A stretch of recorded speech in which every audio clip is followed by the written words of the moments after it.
berikutnya. Yang kedua, nafsu lawamah al-qiyamah ayat 2. Surah Al-Qiyamah ayat 2.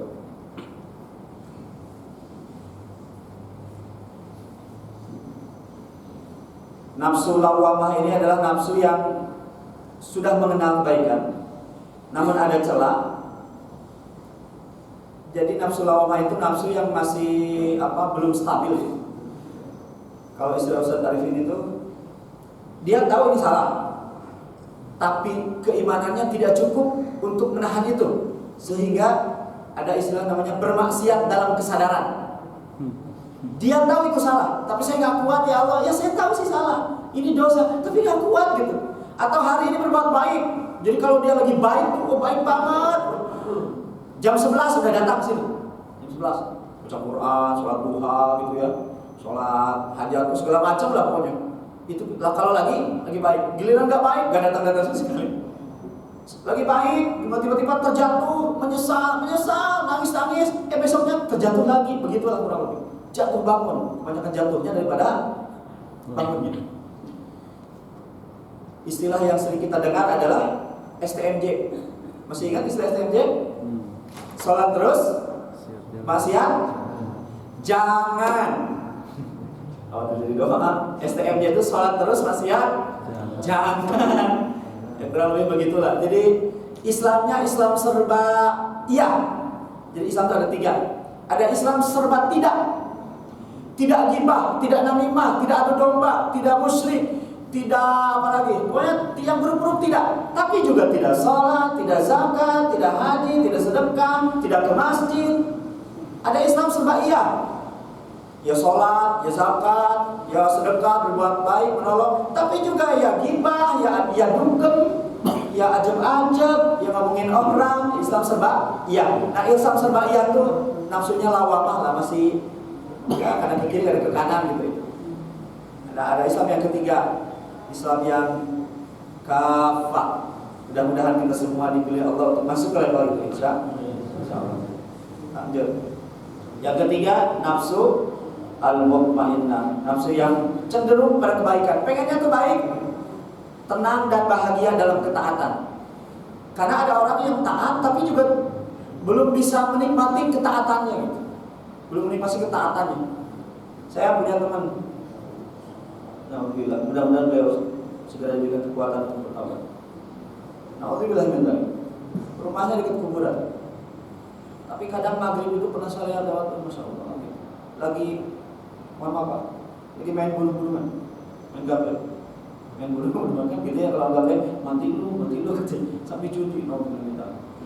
Pernah diajak sholat, kata beliau, kan saya tuh kalau sholat ya, saya tuh kayak capek gitu, kayak tersiksa. Saya tuh lebih tenang judi daripada sholat. Alhamdulillah, amin. Jadi dia tenangnya itu justru di maksiat. Alhamdulillah, amin. Kenapa bisa begitu? Begini Pak, hati ini ciptaan Allah, betul? Dan yang tahu apa yang cocok buat hati itu adalah Allah. Dan hati hanya cocok dengan penciptanya. Tetapi kalau maksiatnya sudah berkarat, sudah banyak gitu, ini setan udah menguasai hati. Dan dengar meronta tuh panas. Kenapa? Setan di dalam nolak. Jadi gampang sebenarnya untuk mengukur hati kita ini sehat atau tidak. 1, dengerin nasihat orang. 2, dengerin yang baik-baik. Kalau dengerin meronta baca Quran, senang gitu, hatinya sehat. Tapi kalau Siti Badriah aja nih, Siti Badriah, misalkan alhamdulillah, itu pasti nggak sehat. Kalau setan sudah menguasai hati, maka tidak suka mendapat nasihat dari orang lain. Cenderung pada kebaikan, tenang dan bahagia dalam ketaatan. Menyesal pada saat, bukan menyesal pada saat berbuat dosa, menyesal meninggalkan yang sunnah saja menyesal. Itu udah hebat banget. Tapi itu memang tidak bisa jreng gitu. Butuh waktu sehari, 2 hari, 3 hari minimal. Kalau dalam psikologi itu 21 hari. Kalau dalam Islam 40 hari. 40 hari sholat berjamaah gitu. Sudah melewati masa 40 jamaah, biasanya kelewat dikit itu, aduh, menyesal. Umar bin Khattab ketinggalan sholat gara-gara jaga kebonnya disedekahin. Lo kita agak ribut kita ya. Misalkan lagi ngomong anak ketinggalan sholat, ya, anak disedekahin. Luar biasa. Menyesal berbuat dosa, bahkan menyesal berbuat keutamaan, gitu ya. Menyesal. Hasanatul abrar, sayyiatul muqarrabin. Kebaikan bagi orang-orang, hasanatul abrar, sayyiatul muqarrabin. Kebaikan dianggap baik, luar biasa bagi orang-orang yang baiknya biasa. Tetapi itu menjadi keburukan bagi orang-orang yang al-muqarrabin, yang sudah tahapannya dekat banget dengan Allah Subhanahu wa taala. Bagi kita ketinggalan 1 rakaat itu mungkin biasa gitu. Tapi bagi mereka yang sudah dekat dengan Allah, itu sebuah keburukan yang luar biasa. Ya seperti Umar bin Khattab ketinggalan 1 rakaat disedekahin kebunnya. Kita kalau ngikutin beliau gitu kayaknya udah habis semua. Yang ketiga nafsu maut, main. Baik, masuk ke nafsu amarah tadi surah Yusuf. Cenderung pada yang buruk-buruk. Apa saja? Paling tidak ada 3. 1, benci. Anas radhiyallahu anhu Nabi sallallahu alaihi wasallam qala la tabaghadu wa la tahasadu wa la tadabaru wa la taqatu wa kunu ibadallahi ikhwana wa la hilla muslim ay yahjura akhahu fawqa thalath. Dari Anas radhiyallahu anhu berkata Rasulullah sallallahu alaihi wasallam, janganlah kalian saling membenci, saling mendengki, saling menghindar, saling memutuskan silaturahim. Jadilah kalian hamba Allah Ta'ala yang saling bersaudara. Tidaklah halal bagi seorang muslim mendiamkan saudaranya melebihi 3 hari. Fenomena akhir zaman. Innamal mu'minuna ikhwah. Selama dia beriman itu adalah saudara. Kalau bukan Islam, paling tidak dia saudara sesama bangsa Indonesia, ukhuwah wataniyah. Kalau bukan pula orang Indonesia, kita tetap saudara sebagai penghuni bumi. Yang kedua sebagai sesama hamba Allah, ukhuwah basyariah, sebagai sesama hamba Allah. Hari ini kadang-kadang mengukur persaudaraan dilihat dari apa, Pak? 1, pengajian. 2, madhab. 3, manhaj. Jadi ada orang dianggap saudara mau salam gitu. Kalau apa? Mau salam, mau kasih senyum kalau apa? Jadi ketemu orang yang dilihat bukan wajahnya, yang dilihat kakinya. Ini isbah kakinya. Kalau gak isbah gak mau saya. Laisa minna. Ada apa yang begitu? Benar gak? Ya Allah. Lihat seseorang dari kakinya. Kalau isbah gak mau saya, gak mau salam. Laisa minna.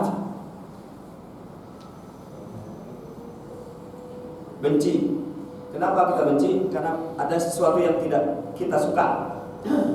Kalau ukurannya diri sendiri, banyak hal yang gak sesuai dengan diri, betul tidak? Jadi kalau kita ukurannya adalah diri sendiri, banyak hal yang gak cocok dengan diri sendiri. Dan itulah benih-benih kebencian. Pintu surga dibuka setiap hari Senin dan Kamis, lalu diampuni seluruh hamba yang tidak berbuat syirik, menyebutkan Allah dengan sesuatu apapun. Kecuali orang yang sedang ada permusuhan dengan saudaranya, dikatakan tunda amal 2 orang ini sampai keduanya berdamai. Gara-gara benci, karena beda pilihan, karena beda pengajian atau apalah segala macam, karena posting di Facebook, karena posting di grup, sekarang gitu, left group, unfriend, unfollow, dan sebagainya. Kebencian. Jangan sampai, mudah-mudahan kita jangan sampai salah ngambil musuh. Harusnya setan, Yahudi, Nasrani, para munafik dijadikan musuh. Ini mas saudara sendiri jadi musuh, sehingga tidak ada ruang lain, tidak lagi ruang bagi yang lain menjadikan musuh. Mudah-mudahan kita tidak salah mengambil musuh, sehingga kebencian kita kepada saudara muslim mukmin menutupi seluruh hati kita, sehingga tidak ada tempat bagi Yahudi dan sebagainya untuk kita jadikan musuh. Lanjut. Hate atau benci, ini manajemen benci. 1, berzikir dan bersabar. Karena ketika kita benci, emosi dibarengi setan. Suatu ketika Rasul berkumpul, Abu Bakar dicaci maki oleh seorang yang gak dikenal. Caci maki luar biasa. Abu Bakar diam, sabar dia. Rasul senyum. Pada saat Abu Bakar membela, Rasul pergi. Ditanya, Rasul kenapa begitu? Karena pada saat kau sabar, malaikat mengelilingimu. Pada saat kau membela diri, kau mau membalas, setan yang datang kepadamu. Makanya orang kalau benci itu, yang benci itu persis lah kayak setan lah, berbentuk gitu wajahnya. Kenapa? Karena dia mengambil energinya setan. Dan biasanya orang marah, Pak, orang yang benci itu, apalagi bencinya udah tingkat tinggi gitu, udah nggak logis, udah nggak bisa mikir. Coba aja, orang kalau emosi benci luar biasa, ditumpahkan dalam bentuk marah, udah nggak logis, nggak bisa mikir. Karena ketika emosi memuncak, logika menutup. Ada 2, 1 cinta, 2 benci, 3 syahwat. Jadi kalau udah memuncak, nutup, logika nutup. Mau ustadz, mau kiai, mau apa gitu. Kalau udah itu tuh, kalau udah emosi begitu, udah nggak logis, udah lupa diri, logikanya nutup. Sampai ada kalimat keluar, gue makan lu, gimana cara makannya? Ada itu kalimat yang keluar dari sesuatu yang tidak logis, karena ditutupi hatinya oleh kebencian. Berzikir, sabar. Jika hati dipenuhi benci, maka yang kelihatan yang keji. Asli kalau kita benci ke seorang, gak ada baiknya. Ya, kelihatan tuh yang buruk aja. Coba aja. Saya mengikuti debatnya para cebonger and kampreters ya. Gak ada ujungnya, Bang. Asli gak ada ujung. Ada yang debat di satu grup 7 hari 7 malam, hampir 1 purnama, debat aja, gak ada ujungnya. Terus aja. Alhamdulillah gak pernah. Gak pernah mengalah juga. Saling copy paste, saling segala macam, caci maki. Ya Allah, padahal sama-sama sholat kan. Aduh, udah puasa dah padahal. Lanjut. Ini lahir dari kebencian. Saya bukan abang ini, alhamdulillah ini di Jakarta nih. Ya banyak juga di daerah. Terakhir itu di Tangerang, meninggal 1 orang, Pak. Beredar itu di Instagram videonya. Ada 1 anak, goloknya nempel di sini, Pak. Nempel di sini goloknya, dia masih meronta-ronta, nggak bisa mulai, bayangin. Sama-sama muslim, Pak. Sama-sama muslim. Saya follow beberapa Instagramnya anak STM. Nauzubillah min dzalik. Bagi mereka tawuran itu ekstrakurikuler, Pak. Ada hal ini kalau matinya tuh mati sakit, konyol, suronya. Betul tidak? Padahal kalau mau berharga dikit gitu, datang ke Palestina lawan Yahudi kan berharga, dia betul nggak? Matinya syahid gitu. Ya Allah, bawa bayangin ini coba, bawa gear, bawa. Alhamdulillah ya. Dan ini dosa warisan. Udah kalau orang udah benci gitu, ngeri. Marah. Nah itu bentuk benci adalah ditumpahkan dalam bentuk marah. Dari Abu Hurairah radhiyallahu anhu, berkata seorang laki-laki, nasihat aku diulang 3 kali. Bersabda, la taghdab, jangan marah, walakal jannah bagimu surga. Apa surganya bagi orang yang menahan marahnya? Surganya diselamatkan dari akibat marah yang boleh jadi jauh lebih besar. Pernah nggak kita marah mau melupakan, tiba-tiba kita tahan, ujungnya kita bersyukur, ya Allah untung saya nggak marah. Pernah begitu? Itu surga pertama. Dan orang yang nggak bisa mengendalikan marahnya, mengendalikan emosinya, kekuatannya berkurang. Hari ini ada yang gak enak, tumpahin. Besok tumpahin. Nah kekuatannya setiap kali tumpahin, kekuatan dia menahan itu berkurang terus. 10 jadi 9 jadi 8 7 terus turun gitu. Lama-lama pemarah udah nggak bisa ditahan. Asli Pak, saya pernah ngalamin itu masa-masa dulu lah gitu. Ada sedikit tuh marah, dan itu gampang kena stroke. Betul tidak? Stroke. Dan stroke itu penyakit yang paling besar. Bukan sesedan, sebeca, tapi stroke. Jam berapa? Berapa menit lagi? 12.42. 10 menit lagi stop ya kan? Ya, saya 1:30 harus sampai di Summit Mas. Bapak juga harus kerja ya. Lanjut, surah Ali Imran ayat 134. Ini manajemen marah. 1, jelas sebabnya. Mohon izin dibacakan dulu Ali Imran 134. Ada yang sudah dapat? Ali Imran 130.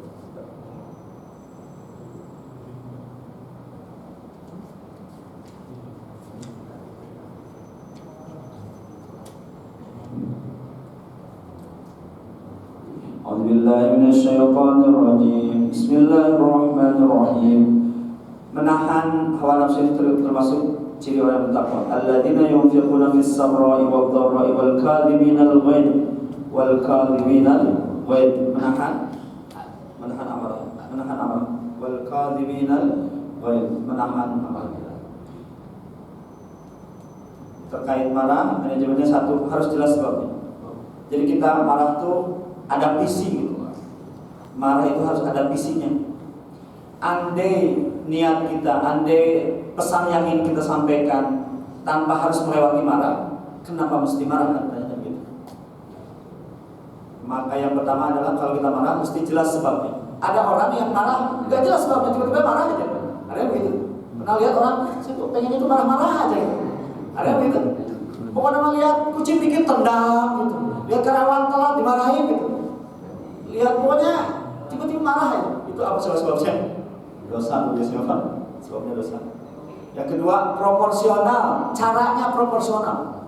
Hal kecil ya marahnya jangan segede-gede gunung gitu. harus proporsional. Ada yang gara-gara sendal hilang misalnya. Saya kemarin ceramah di Depok, pulang sendal hilang, luar biasa. Ini mengamalkan itu kali ya, ambil yang baik-baik, kalau yang buruk. Ya hilang ya sudah, nggak usah ada sendal kecil kita pakai pulang beres gitu. Nggak usah dibesar-besarkan, misalkan gara-gara karyawannya telat dikit, misalnya langsung udah ngomong SK lah, ngomong apalah segala macam dan sebagainya. Ada yang begitu ya. Ada anak kecil suruh ibunya suruh masangin sepatu sendiri. Ibunya tuh marahnya gitu. Kamu tuh nanti masa depan kamu jadi apa? Masang sepatu aja nggak bisa. Nanti gimana kuliah kamu? Nanti gimana jodoh kamu? Itu kan cuma masang sepatu doang, kan bawa-bawa ke jodoh, masa depan, ke kuliah dan sebagainya. Kemudian yang ketiga berisi doa kebaikan. Bagusnya sih kalau lagi marah tuh isinya doa Pak. Saya trainer public speaking Pak. Kita tuh kalau lagi doa, jarang hati ngikut, pikiran hadir bicara, ekspresi sepenuh-penuhnya jarang. Kadang-kadang doanya idem, apalagi misalnya saja doa. Ditanya survei ke beberapa jamaah ngerti nggak sih yang dibacain ustadznya? Rata-rata sih nggak ngerti. Kenapa amin? Ya husnudzon aja. Allahumma rabbana taqabbal min amin. Ya Allah, anda idem lah sama idem kayak kemarin amin. Ada doa saking simpel gitu Pak. Ya Allah, kau tahu yang aku mau. Amin. Lagi doa kita kemana-mana, aduh gitu. Tadi lagi sholat, ini ustaznya datang nggak sih? Allah, nyanyi kayak kemarin nih, Allah. Kemana-mana. Tapi ada satu kesempatan Pak, kita tuh hatinya, matanya, ekspresinya, gesturnya, body language-nya, pikirannya, vokalnya fokus Pak. Pada saat apa? Pada saat marah. Pernah nggak ada orang marah setengah-setengah? Nah, ibu marah sama kamu, kamu tuh yang bikin ibu kurang ajar ya. Dasar kamu ya, ada yang gimana? Nggak ada. Full ekspresinya Pak. Dan itu kesempatan khawatir jadi doa. Karena doa kita nggak seperti itu. Dulu kan ada beredar ya cerita Imam Sudes, ibunya lagi nyiapin makanan begitu. Imam Sudes tuh waktu kecil ngambil pasirnya ditaburkan, ibunya marah. Tapi marah isinya doa. Ini khusus buat bapak ya, terus masuk guru. Isinya doa, ya Sudes, idhab sayyidallahu laka imam al-haramain. Wahai Sudes, pergi kamu, nanti kamu akan jadi imam Masjidil Haram. Jadi imam Masjidil Haram Pak. Jadi bapak ibu kalau bos kalau lagi marah tuh atau bapak ibu lagi marah tuh ke anak, isinya tuh yang baik-baik. Misalnya bos marah, dasar calon pengganti presiden direktur, calon pengganti CEO. Anak misalnya apa? Walaupun ini sangat tidak mudah, asli. Baik isinya doa. Saya alhamdulillah dikaruniai istri yang tapi ini hebatnya perempuan ya. Pokoknya lah perempuan tuh ya luar biasa. Wanita tuh Pak bisa tersenyum dalam keadaan hatinya terluka, betul nggak Bu? Bu, wanita tuh bisa mulutnya tersenyum pada hatinya sedang terluka. Hebat banget. Saya punya teman, bukan teman sih, ya teman lah gitu dia. Saya bukan firman, masya Allah ya. Maaf ya, dihianati oleh suaminya berkali-kali. Handphonenya sih dibanting sampai rusak gitu, tapi tetap aja gitu mau memaafkan. Wanita tuh bisa tersenyum bahkan tetap mendoakan dalam keadaan berurai air mata. Isi saya suatu ketika ya biasa rumah tangga gitu. Saya pergi dalam keadaan marah, dia mungkin gak ridho gitu. Apa kalimat yang keluar dalam keadaan berurai air mata? Ya udah Abi, mudah-mudahan lancar urusannya dalam keadaan itu Pak, isinya doa Pak. Masya Allah, luar biasa. Makanya saya tuh bahagia punya istri satu, luar biasa. Apalagi dua. Kenapa bapak senyumnya gitu? Bu, ini penting Bu, ini penting ya. Istri itu seperti AC. Jadi bapak kalau pulang mesti digerah, diambilin bos, target harus capek, KPI bermasalah gitu ya, key performance dan sebagainya lah. Pulang ke rumah tadi menjadi AC adem gitu. Terus saya tuh udah berusaha ngademin suami gitu, tapi kok suami saya nggak adem-adem, kemungkinan AC-nya harus ditambah gitu.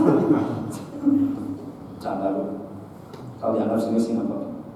Yang ketiga ikhlas karena Allah Subhanahu wa Ta'ala. Ini yang hebat, marahnya karena Allah. 7 golongan yang dapat tahu kan, di antaranya itu adalah seseorang yang marahnya karena Allah, bertemu dan berpisah karena Allah. Sayyidina Ali radhiyallahu anhu, ketika beliau mau membunuh seseorang gitu, diludahin cuy, ludahnya ke muka, gak jadi bunuh tuh orang Quraisy, kafir Quraisy. Ditanya, kenapa kau gak jadi bunuh saya? saya khawatir ngebunuh saya, emosi marahnya saya bukan karena Allah, tapi karena ludah. Masuk Islam negara itu, masya Allah. Itu ya. Bendera tauhid dibakar marahnya kan? Marah. Bagus marah. Lanjut. Udah ini. Sebentar ya. Lanjut. Maaf. Sebentar. Berubah posisi. Kalau lagi marah, kalau dari Nabi kan sarannya berubah posisi. Kalau berdiri duduk. Kalau duduk kayak ini juga tidur lah, terlentang. Masa aja sih ada orang yang marah-marah sampai terlentang, ada nggak? Terlentang marah-marah gitu. Karena posisi tubuh merubah posisi hati. Saya ulangi.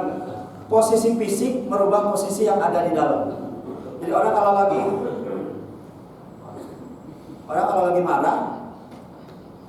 lagi marah berubah posisi.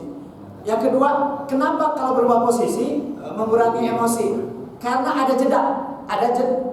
Nah, jeda itulah yang membuat tensi kita jadi berkurang. Bapak mau marah ke seseorang, tapi direncanakan besok saya akan marah sama dia besok. Nggak jadi biasa kan? Kenapa? Karena kita juga pulang dulu, ketemu makan dulu, tidur dulu segala macam. Nggak jadi biasa. Ada jeda. Maka berubah posisi itu adalah memberikan jeda. Berzikir kepada Allah, astagfirullah, istighfar, dan berwudu. Karena amarah itu kan dari setan ya, panas berwudu. Ada jeda juga. Ingat akibatnya. Walaupun ini agak berat ya, jarang kita marah ingat akibatnya, jarang. Tapi biasa akibatnya luar biasa. Menahan marah sebentar menyelamatkan akibat besar yang lama. Saya ulangi. Menahan emosi amarah sebentar, nafsu, hawa dan sebagainya, menyelamatkan akibat besar yang lama. Seperti cerita tadi. Coba lihat ini akibatnya. Pernah lihat ini ya? Paling tidak di sini.